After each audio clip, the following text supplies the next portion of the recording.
Hi, I'm Dr. Craig Chalquist. I'm making this short video to introduce you to Enchantivism, which is a form of story-based action in the world that also brings reflection, creative response, and a sense of hope.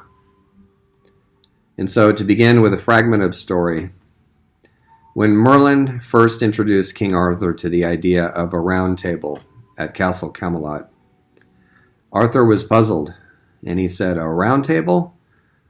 Not a square table where I'd sit at one end and everybody else sits around the table, not one of those?"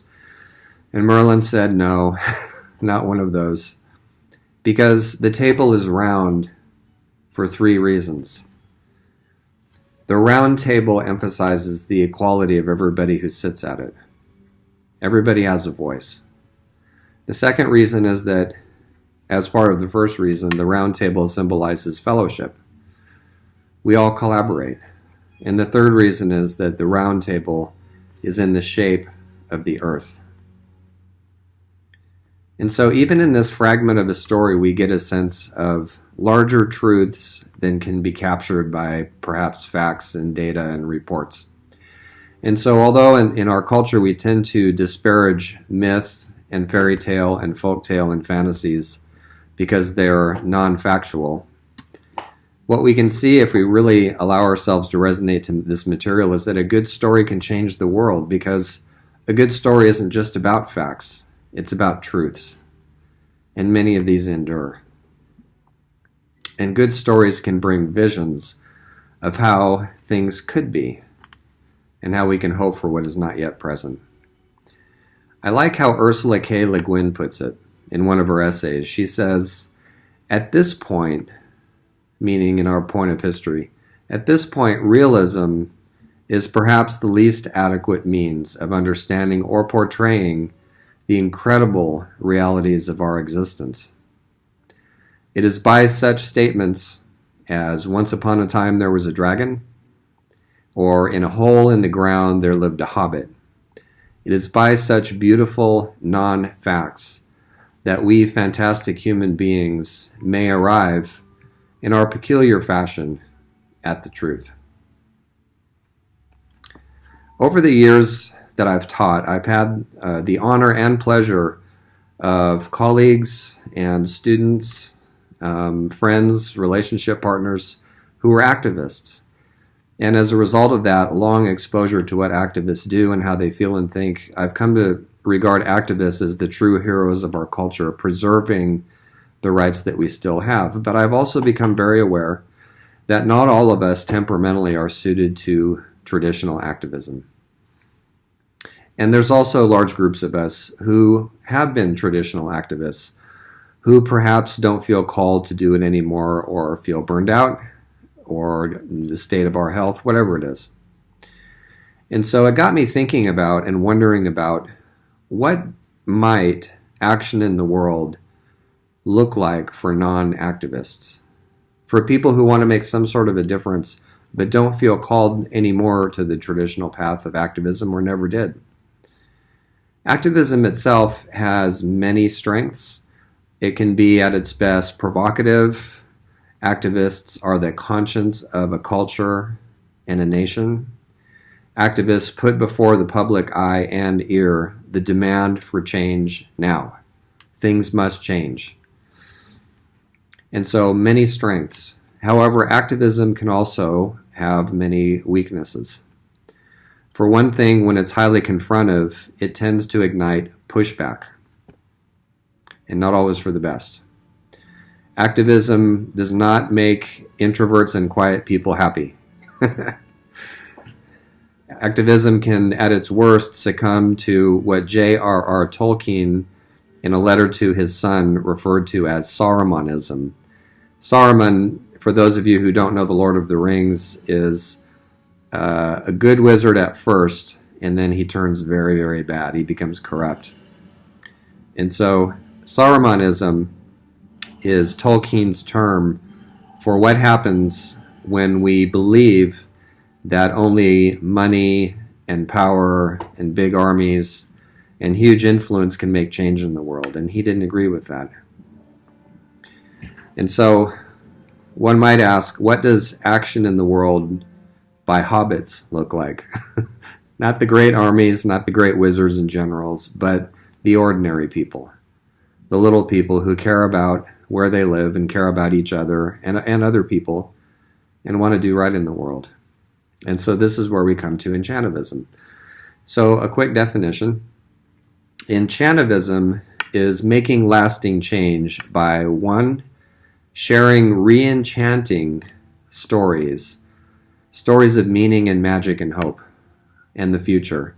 Re-enchanting stories about our relations with ourselves, each other, and our ailing but still beautiful planet. And two, letting these stories lead us into creative and thoughtful responses in the world. And so by doing this, Enchantivism can overcome that split between reflection and action that so often plagues us when we try to make a difference. And the extremes of this are unhelpful. On the one hand, there are groups of people who have convinced themselves that only meditating enough or journaling enough or doing the right ceremonies will magically improve the world, which it has never done in thousands of years. On the other extreme are the people who say, never mind all the reflection, let's just get into action and get out there and do stuff. And they quickly burn out. And that often looks more like acting out than activism too. And so Enchantivism seeks to put the two back together again by alternating reflection and action. And so that word enchant, actually the English word comes from a word that means to chant or to sing, and en means in. So when we're enchanted, we're in a song. We're in some beautiful reality that captivates us. And so at my website, chalkwist.com, in a fancy one day, I decided to post a declaration of enchantment. And in that declaration, I said toward the beginning, we can live a few weeks without food, a few days without water, and a few hours without shelter, but we cannot live even a moment without some movement of imagination in mind and body. Enchantment is a self-evident basic right. And we forget that. We always think that our work in the world has to be hard, or that we'll be in denial unless we're always talking the doom and gloom of a situation, and that's not necessarily true. So let me give you a few examples of what Enchantivism can look like. And one of them that I'm particularly fond of is storytelling. And this can happen verbally. It can happen in film, music, art. We'll have some examples shortly. Storytelling in a way that changes personal and collective consciousness. And I think of this as deep storytelling. Another example is mythologizing. We can retell a myth in a way that illuminates a current situation. We can gather around a shared vision in order to elaborate it. And the word we use in my Enchantivism program is heartsteading. And for a heartstead, all you need is a group of people. For a homestead, you need territory. So heartsteading can be done anywhere, anytime. We can do Enchantivism by revealing connections between personal and collective trauma and healing. As an academic, I've occasionally been on dissertation committees with students who trace their physical illnesses to symbolic expressions of what makes the surface of the earth ill as well. And there's many other examples. Jung's Red Book is a good example of what happens to a sensitive person when he perceives intuitively the oncoming outbreak of the First World War in Jung's case, and he doesn't know what to do about it. That's partly why he created Jungian psychology. Making art that envisions more just and desirable forms of community. Ceremonial activities that rejoin people in nature. And comedy that bridges the gap between how things are and how they could be. These are all ways of doing Enchantivism, and there's doubtless many others. So a couple of examples of Enchantivists. Anne Sewell wrote her novel Black Beauty in 1877. And this novel not only changed many people's perceptions of animals, but in human terms, it actually illuminated the plight of cab drivers who were mistreated, badly paid, overworked. And so laws were passed as a result of this novel to improve the working conditions of cab drivers, taxi drivers.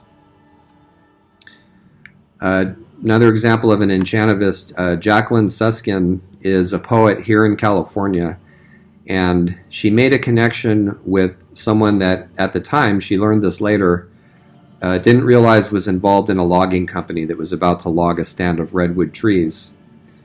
And so she wrote him a poem that moved him, and that began an informal conversation, which led to saving that stand of redwoods and a lot of other things too. This particular example illuminates the fact that very often it's not official meetings or huge public protests that make action in the world. It's the informal relationships that we build with each other. And we can find common ground in the stories and poems that we share.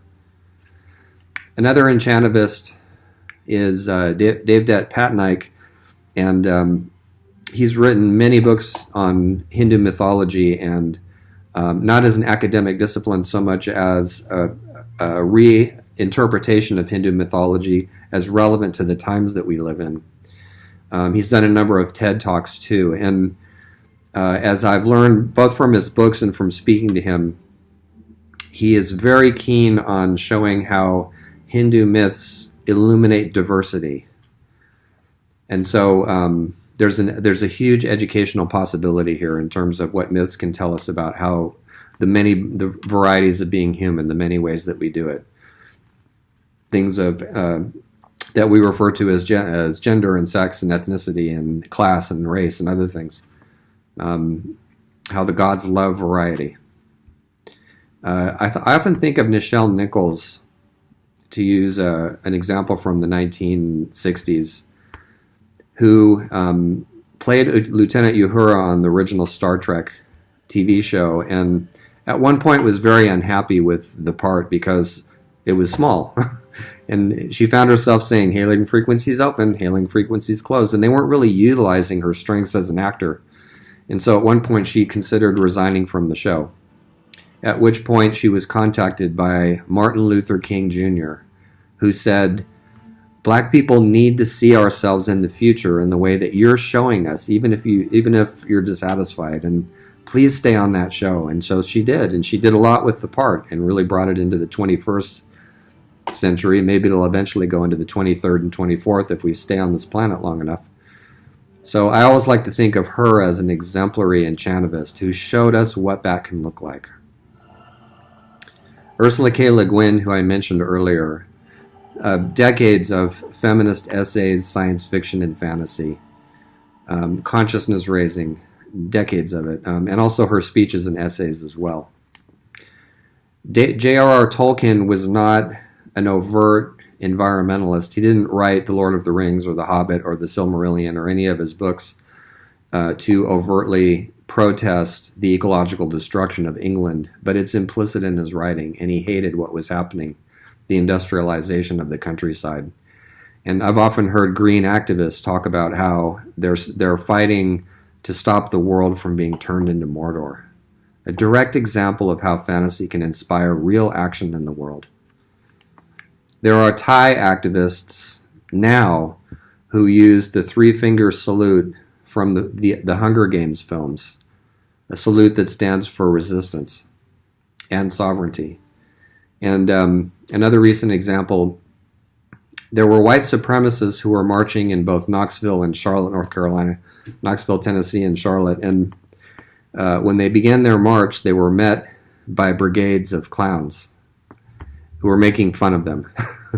And when they heard white power, the clowns were saying, "What? White flour? I got plenty of that." And they were throwing white flour up in the air, and So there's an example of enchantivism done with a sense of humor, a bit of the archetypal trickster laughing in the background. At one point, one of the activists looked at the way one of the neo-Nazis was dressed and said, "Isn't it sad that you actually look sillier than we do?" So there are many examples of this going on, and I really like a quotation I'm going to read to you by Sonequa Martin Green, who's the star of Star Trek Discovery, the new TV show on CBS. She did an interview with them back in September 7th, 2017, and she said, "Stories can be so healing. Art is so healing. And I think that when you have a story that shows a picture of a utopian future, having a vision of it can help you actualize it. That's one of the saddest things about injustice and oppression and just the daily disturbances and ruptures that we have to go through, is that one of the first casualties is our ability to imagine. So it's vital that we bring that back. This is a quotation from Susan Griffin. Every important social movement reconfigures the world in imagination. What was obscure comes forward. Lies are revealed. Memory shaken, new delineations drawn over old maps. It is from this way of seeing the present that hope for the future emerges. I often think, too, of the fact that people tend not to change by being shamed. And one of the shadow sides, one of the weaknesses of traditional activism is that when it's highly confrontive, sometimes it does a lot of this, and a lot of shaming and blaming and so forth. People tend not to change as a result of that, not for long. And so there's something that Hans Christian Andersen wrote that's called "This Fable is Intended for You" as a sort of alternative to this. And so I'll read it. It's very brief. He wrote, "Wise men of ancient times ingeniously discovered how to tell people the truth without being blunt to their faces. You see, they held a magic mirror before the people, in which all sorts of animals and various wondrous things appeared, producing amusing as well as instructive pictures. They called these fables, and whatever wise or foolish deeds the animals performed, the people were to imagine themselves in their places and thereby think, 'This fable is intended for you.'" Now, Enchantivism is not mere positive thinking, which in some situations amounts to denial. Enchantivism is not losing oneself in fantasy and becoming disconnected from the concerns of the world. It's not a substitute for political action. It's not a denial of hard realities. It's not aligned with a particular political party. It's not partisan. And it's never violent. In doing Enchantivism, we tell stories that include the components of what's wrong, but that are wider so that they have visions of where we could be and where things are actually going right now. So there are advantages to doing this. I mentioned earlier that Enchantivism reconnects reflection and action. It's informal and nonpartisan, and that's actually a strength. It can be convincing to people who are traditional political enemies. It is inspiring and energizing. It invites the quiet to participate, not just extroverts. It holds together the practical and the visionary, and it imagines and moves toward how things could be. Now, sometimes the storytelling component can include folktales, fairy tales, myths, and so on. And all of these have possibilities. So, for instance, just to go through a handful of the Grimm stories right off the top of my head, All Kinds of Fur is a story that shows you how to own your own dark side. It's a great tale for that. The Devil's Sooty Brother, How to Make Music in Hell. That's your story. How to Deal with Adversity is Good Bowling and Card Playing. That's a great story. Consequences of Disenchanting the Magic. Look at The Beam. Most of these are available online.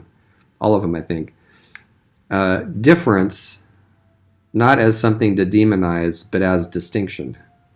King Thrushbeard. And how protecting nature helps us learn from it. The story called The Simpleton Number 2. And the same in myth, lots of lessons. And so there's actually a story as relevant as one day a beekeeper named Aristeas comes home and he looks in his hive and all the bees have disappeared. They're all gone. And so this story is about him discovering what he did wrong and what his society did wrong and caused this sort of early precursor of colony collapse disorder and what has to happen for the bees to come back. This is an ancient Greek myth. There's another one about King Erysichthon who mows down the sacred groves of his kingdom in order to build a bigger and bigger palace. And so in some ways this story can be thought of as an object lesson in what happens to people when they don't restrict what they consume. And again, a very early story. The Gospel of Mary, which is a Gnostic gospel. It's one of the ones not included in the traditional four. But 2,000 years ago, there were many different gospels circulating. And Gnostic scholar Karen King puts it this way, that in mythic form, the Gospel of Mary shows resistance to the unjust and illegitimate domination of ignorant and malevolent powers. So by doing that, it's a form of political resistance in the form of telling a story. And I want to mention, too, there's a story about that I often tell when I do public presentations and teach class. There's an old couple named Baucis and Philemon, and this story is all about welcoming in the stranger who knocks on your door, and opening the door and showing xenia, which is the old word for hospitality, the old Greek word. But also, what happens to your village when you don't show hospitality to the stranger. So these old stories aren't just decrepit, worn-out tales. They have vitality, especially if we can apply them to the present. And I'll also mention, too, that, and I'll just go right down a list here, there are many folkloric models for what I think of as post-heroic action. Action that doesn't require the huge hero figures of our culture. It doesn't require enormous personal risk. It doesn't require physical strength, but nevertheless can make change in the world. And so Princess Bari from Korea is a post-heroic figure of agency and transformation, cultural transformation. Princess Bari from Korea. Una, who actually saves the hero Finn McCool. So Una of Ireland is an example. Nuwa, the wisdom goddess from China. Manawydan from Wales. Isis from Egypt. Isis is all about resurrecting what has been killed. Eshu, the trickster from Western Africa, from Nigeria. Narad from India, who has a few lessons of his own to learn. Papa Bois from Trinidad and Tobago, and Ah Ko from Vietnam, another wisdom goddess and a creator goddess. And so, in working with these sorts of images and materials, whether we use ceremony, whether we use ritual, drama, art, what have you, or storytelling, one of the strengths of doing it this way is that you're inviting an audience into the imaginal place with you. And by doing that, you're out of the psychology of debate.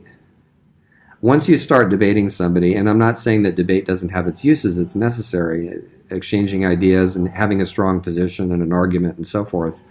But one of the things that it does is it immediately puts other people on the defensive. Whereas if you use storytelling, and you're actually telling the story in such a way that you're reliving it as you tell it, you're sharing an imaginal space with other people. You're inviting other people into the story with you. And you're leaving the conclusions and the interpretations to them instead of simply preaching at them. Lots of possibilities in storytelling. Lots of good things happen neurologically too when we tell each other stories. It involves more of the brain than just logic and reason. So if you're interested in all these ideas, I'm going to leave some links here at the website, the YouTube website, and they will include a group called Enchantivism at Facebook. And there's an article I've written on Enchantivism at my website, chalkwist.com. I'll put a link to that. And there's a certificate I do at Pacifica Graduate Institute where I serve as associate provost, and I teach classes on now and then. And so there's actually a certificate in Enchantivism. It's an online certificate that's running right now, and we plan to do it periodically. And so that actually came out of some previous online classes in what we're calling archetypal activism. And those previous classes showed me that there are many people that are interested in doing deep work of various sorts and linking inner exploration with outer action in the world somehow. Even people that have no interest in politics and don't want to be out in the streets, there's many ways of making a difference. And so I'll close this with the other end of that roundtable story that I begin with. So if you fast forward a little bit in the tale, there was a point at which The round table was installed in Castle Camelot. Guinevere and Arthur assembled all the knights. They created the fellowship, and at one point they were celebrating and eating and having drinks. All of them were around the table. And so no sooner had they landed there than the door blew open and a white hart came running through the hall, and it was gone, and they all went. And then a bloodhound came running through, and Sir Gawain, whose reflexes were a little faster than everybody else's, actually grabbed the leg of the bloodhound, but it was so powerful that it dragged him out of the hall, and so he disappeared too. And then a maiden in white came running through the hall, and, King Arthur, you said you would serve us, and she was out of there. And then a big black knight came through. And so all the knights were sitting there in stupefaction, just, wow, what was all that? At which point King Arthur turned to Merlin and said, what mean these events?